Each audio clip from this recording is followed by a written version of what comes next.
Tribuners, ada 35 titik kerusakan jalan di Bentas. Warga mengatakan sudah bertahun-tahun tak diperbaiki. Jalan rusak tak hanya ditemui di ruas-ruas jalan protokol di Kota Ambon. Kerusakan jalan pun tersebar hingga ke pinggiran kota. Salah satu lokasinya di Jalan Gajah Bentas, kawasan Benteng Atas, Kecamatan Nusa Winiwe, Kota Ambon. Pantauan tribunambon.com, di lokasi pukul 18 waktu Indonesia Timur terdapat sekitar 35 titik kerusakan jalan. Sebanyak 21 titik diantaranya termasuk kerusakan parah dengan diameter kerusakan berkisar 50 cm hingga 100 cm.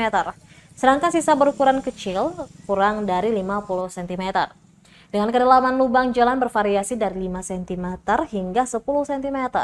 Alhasil, para pengguna jalan khususnya pengendara roda 2 merasa risih dengan jalanan yang tak kunjung diperbaiki. Bahkan oleh Dedi Kusali, salah seorang warga, mengaku jalan tersebut sudah bertahun-tahun tak mendapat perbaikan. Ia mengatakan juga bahwa pernah ada pengaspalan ulang, namun pengerjaan hanya sebagian saja. Ia berharap agar pemerintah dan dinas terkait dapat segera meninjau dan melakukan perbaikan. Jangan hanya berjanji manis pada tahun-tahun politik.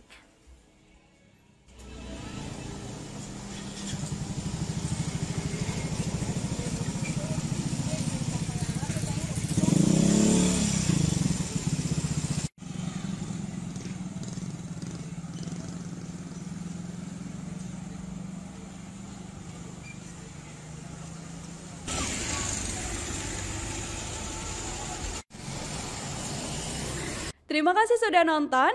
Jangan lupa like, subscribe, dan share ya.